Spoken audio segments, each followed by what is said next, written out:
In the dungeons and interrogation chambers of medieval Europe, authorities developed instruments designed not merely to cause pain, but to break the human body and spirit with methodical precision. These devices had names that masked their purpose: the Judas Cradle, the Pear of Anguish, the Scold's Bridle.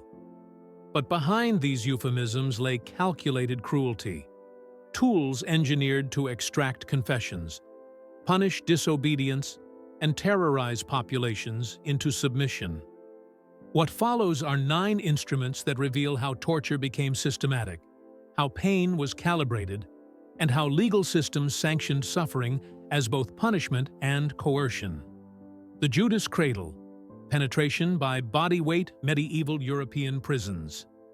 The Judas Cradle emerged as both a punishment device and an interrogation tool that prison wardens favored for its reliability in breaking both body and will. Its name invoked Judas Iscariot, the betrayer of Christ, suggesting this was the fate reserved for those who turned against authority. The device consisted of a pyramid-shaped seat, with a pointed tip mounted on a wooden stool or frame. In 15th-century Spain, it became the preferred method for extracting confessions from those accused of heresy or treason. The condemned would first be stripped naked, exposing them to both the elements and humiliation. Guards would bind their hands above their head or behind their back, making it impossible to brace against what was coming. The victim was then positioned directly above the pointed tip of the pyramid. Initially, the sharp end would press against their most sensitive regions, the perineum, genitals, or anus, without breaking the skin. This moment of anticipation was often when the first confessions were offered. For those who remained silent, the true torment began. Guards would slowly lower the prisoner, allowing their body weight to press against the point. The pyramid's tip was designed to penetrate but not kill quickly. With each passing minute, the pressure increased. Some victims were lowered manually. Others had weights attached to their ankles, dragging them down with inexorable force. The tip would eventually pierce the flesh, creating a wound that widened as the body descended further. Blood loss weakened the victim, while the open wound invited infection. Fever would set in within days. Throughout the process, interrogators would return, offering relief in exchange for information or confession. Many broke psychologically before significant physical damage occurred. Those who endured faced a slow death from blood loss, infection, or the gradual tearing of internal organs as the pyramid worked deeper into their body with each involuntary movement. If you value historical examination that doesn't shy away from the darkest aspects of the medieval justice system, please consider liking this video. The Spanish Donkey, the Splitting Blade. The Spanish donkey earned its grim reputation during the Inquisition, though records show versions appeared earlier across medieval Europe. Public officials named it for its vague resemblance to the back of a donkey, though victims found nothing familiar about its agonizing edge. The device consisted of a narrow wooden beam positioned vertically like an inverted triangle, with the sharpened edge pointing upward. Unlike other instruments concealed in dungeon chambers, the Spanish donkey often stood in town squares, where the punishment served as both retribution and warning. Prisoners were stripped of clothing and forced to straddle the triangular beam, their legs dangling down either side. Guards positioned the edge precisely at the perineum, where even the slightest pressure caused immediate pain. Initial discomfort quickly transformed into something more sinister. Heavy iron weights were attached to the victim's ankles, starting with 10 pounds on each side. The weight pulled downward, forcing the sharp edge against delicate tissue. Every 15 minutes, officials would add more weight. 20 pounds became 40, then 60. The prisoner's body had nowhere to go except downward. The wooden edge, sometimes enhanced with metal, began its slow invasion of flesh. Onlookers gathered to witness the spectacle, their presence adding humiliation to physical suffering. Some victims lasted only hours before the edge split skin and began slicing through muscle and tissue. Blood ran down the sides of the wooden triangle, staining it darker with each new prisoner. Officials kept precise records of weights and time intervals. Those who confessed early might be spared the full procedure. The unlucky ones endured until the edge carved completely through their bodies, causing massive blood loss and shock. Some lost consciousness from pain before the final moments. Others remained terrifyingly aware, as their bodies were literally split by the relentless pressure. The Pear of Anguish. Mechanical expansion. The Pear of Anguish first appeared in European interrogation chambers during the 1600s. Unlike many devices whose use is well documented, the Pear exists in a shadow of historical uncertainty. Some scholars argue it was merely a threat, while others point to detailed illustrations in Inquisition manuals. The device itself was deceptively elegant, a metal bulb roughly the size of a fist, with 4 petals that expanded outward when a screw mechanism was turned. Museum examples show meticulous craftsmanship, precisely fitted springs, and smooth tapered surfaces that belied their purpose. Inquisitors designed different variations for specific body cavities. The oral version was most common, reserved for heretics and blasphemers. The victim would be restrained, often in a seated position with head tilted backward. The closed pear would be inserted into the mouth. In its collapsed state, the device appeared manageable. False hope often lasted seconds. With the first turn of the screw, the petals would separate slightly. Each quarter turn widened them further, a mechanical blooming that forced the jaws apart. As the interrogator continued turning, pressure against teeth became unbearable. Molars cracked under forces they were never designed to withstand. The expanding metal stretched the corners of the mouth until splitting began. Victims could produce only unintelligible sounds as their ability to speak disappeared with each twist. Blood from torn gums and fractured teeth ran down their chin and neck. The pear's expansion was methodical, measured in precise increments. For those who refused to confess, the device would reach its maximum diameter, approximately 4 inches. When fully deployed, facial bones fractured under the pressure. The palate could split. Breathing became labored through a nose now bearing the mouth's burden. Some victims suffocated as blood and tissue blocked airways. Others survived with permanent disfigurement, their confession finally extracted along with portions of their jaw. The Scavenger's Daughter. Compression unto death. The Scavenger's Daughter first appeared in the Tower of London during the reign of Henry VIII. Created by Lieutenant Leonard Skevington in 1531, the device was designed as the opposite of the rack. While the rack pulled limbs apart, the Scavenger's Daughter forced the body to collapse inward upon itself. The apparatus consisted of an iron frame with hinges and bars that could be tightened with screws. Its official purpose was to extract confessions from prisoners considered enemies of the crown. The device gained notoriety during the religious persecutions of Tudor England. The process began with the prisoner forced to kneel.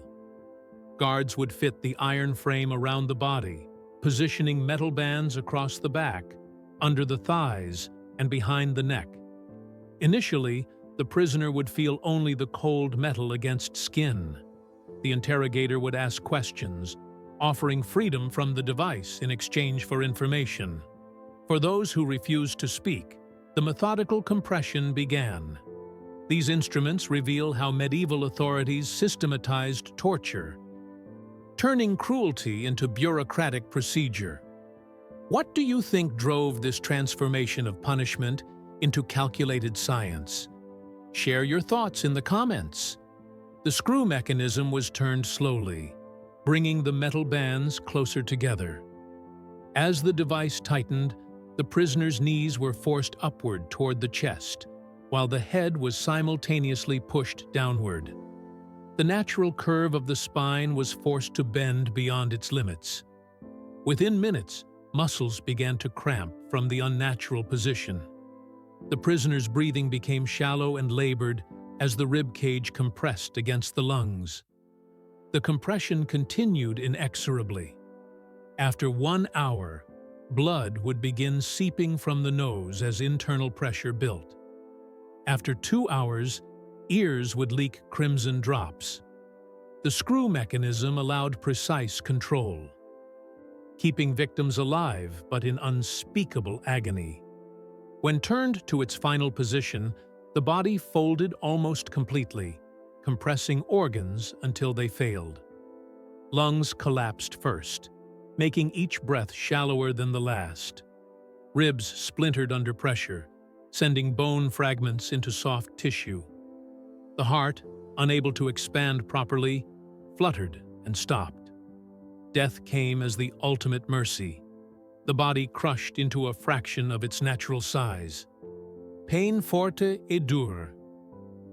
The legal crushing, peine forte et dure, emerged in medieval English courts as a solution to a legal paradox.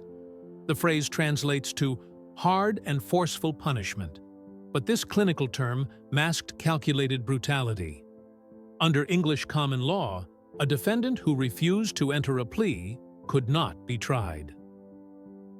Some remained silent to prevent their property from being seized after conviction. The courts developed peine forte not as punishment for a crime, but as coercion to participate in the legal process.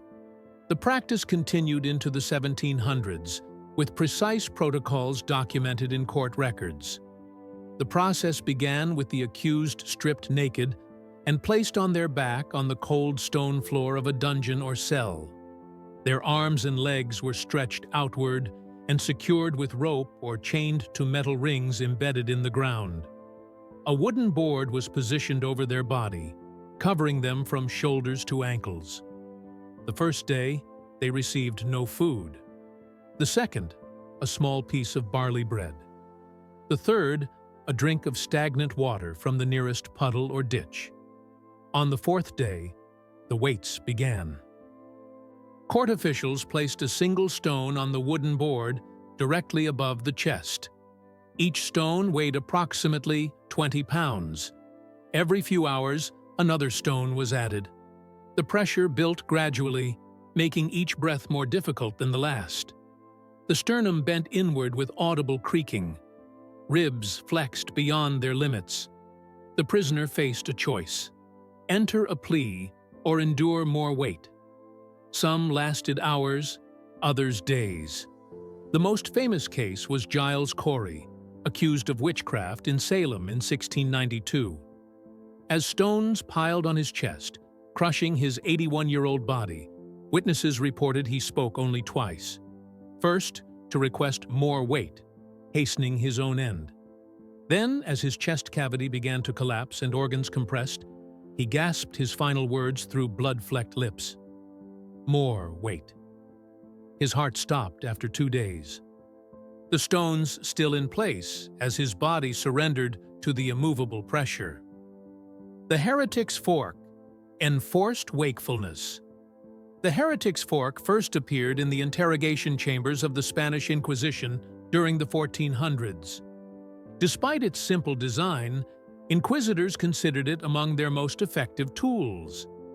The device consisted of a two-pronged metal fork, each end sharpened to a needle-like point. One prong was positioned under the chin, while the other pressed against the sternum. A leather strap around the neck held the fork in place, creating constant tension between the 2 points. Primarily used against those accused of blasphemy or heresy, the fork prevented speech without causing immediate death. The application began with the prisoner seated on a backless stool. The inquisitor would place the lower prong against the soft tissue under the chin, carefully positioning the upper prong against the breastbone. The strap would be secured tightly around the neck, creating immediate discomfort. The initial pain was minimal, just 2 points of pressure. The true torment lay in what came next. The prisoner could neither lower their chin without puncturing the skin beneath it, nor raise their head without the upper prong piercing their chest. Hours passed in perfect stillness. Any movement, even the slight nod of drowsiness, drove the prongs deeper. Blood trickled in thin rivulets down the neck and chest. After 6 hours, muscle fatigue became unbearable. The neck trembled from the strain of maintaining one position. After 12 hours, hallucinations often began as sleep deprivation took hold. The mind registered every millimeter of movement with fresh pain. Some prisoners were kept in this position for days. The fork rarely killed directly, but its psychological impact was profound.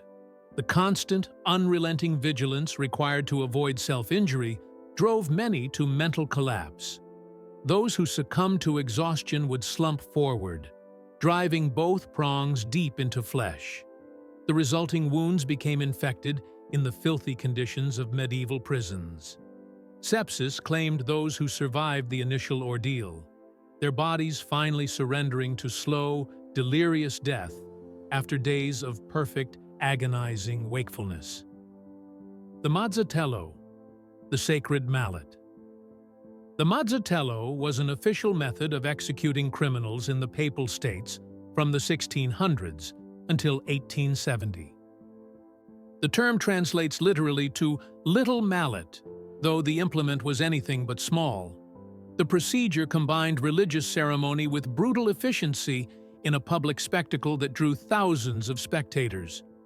Unlike other European methods that emphasized slow suffering, the Mazzatello was designed as a relatively quick process, though this offered little comfort to those who experienced its crushing impact. The method was reserved for the most severe crimes against the church and state.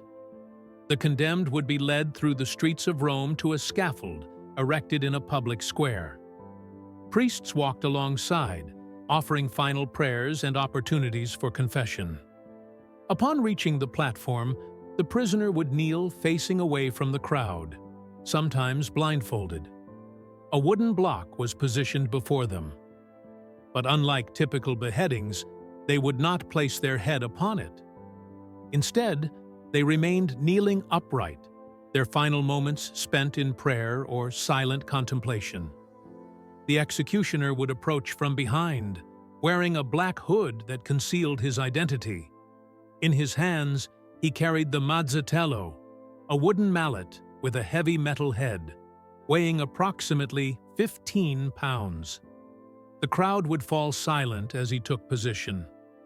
With practiced precision, the executioner would swing the mallet in a single powerful arc, striking the back of the condemned person's skull with tremendous force. The impact shattered bone and caused immediate unconsciousness. The blow itself was rarely the direct cause of death. The unconscious body would collapse forward onto the block, still alive, but completely unaware. Within seconds, the executioner would draw a knife and cut deeply across the throat, severing the carotid arteries and jugular vein. Blood poured forth in rhythmic pulses as the heart continued beating briefly, pumping life onto the wooden platform. Death followed within moments, the ceremonial mallet and knife combining religious symbolism with lethal efficiency in a ritual that transformed criminal punishment into sacred theater. The systematization of cruelty. These 9 instruments span several centuries and multiple European countries, yet they share common characteristics: mechanical precision, bureaucratic documentation, and the transformation of pain from spontaneous violence into calculated procedure. The Judas cradle used body weight as the instrument of penetration. the Spanish donkey split bodies through measured increments of added weight. The Pear of Anguish expanded with calibrated turns of a screw. The scavenger's daughter compressed with mechanical precision. Peine forte et dure, crushed through documented stone-by-stone protocols. The heretic's fork enforced wakefulness through simple physics.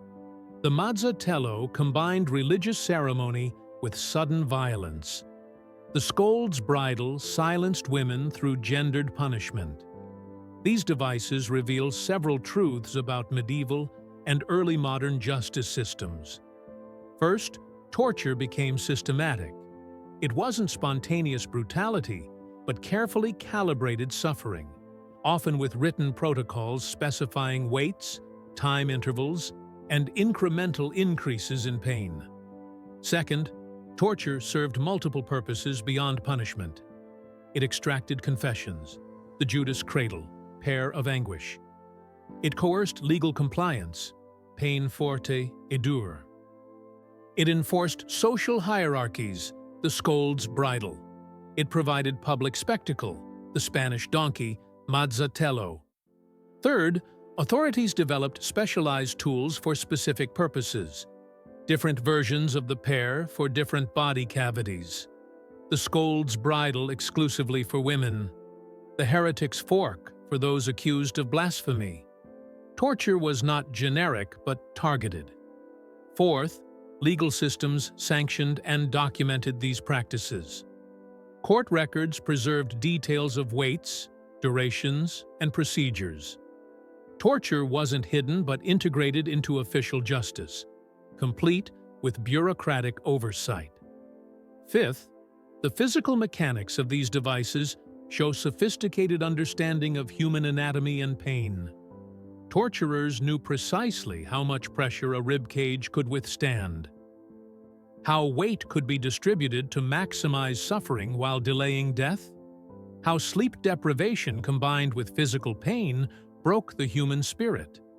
Modern readers encountering these instruments often assume they're medieval myths or exaggerations, but court records, Inquisition manuals, museum artifacts, and contemporary accounts confirm their existence and use.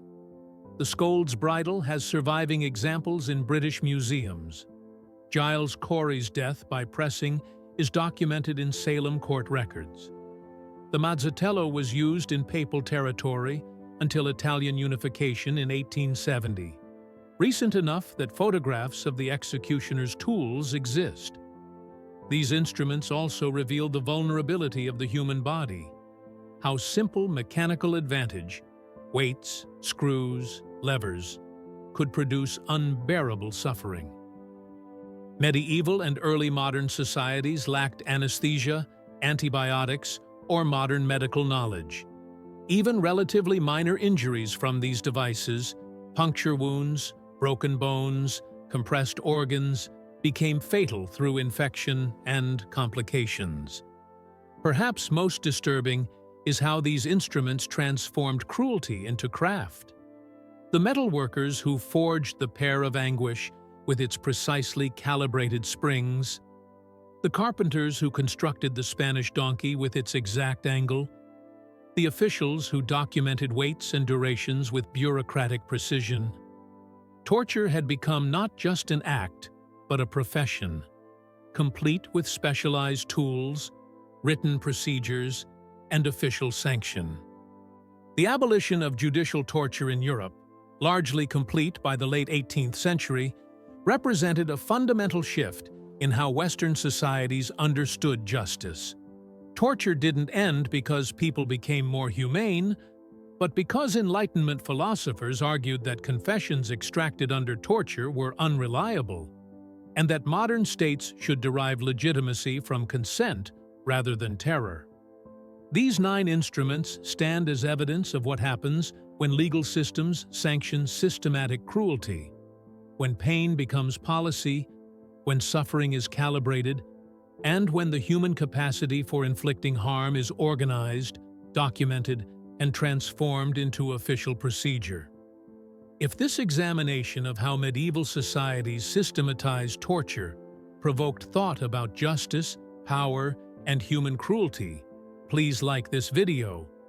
Share your reflections in the comments, and subscribe for more historical documentaries that confront difficult truths about the past. Thank you for watching.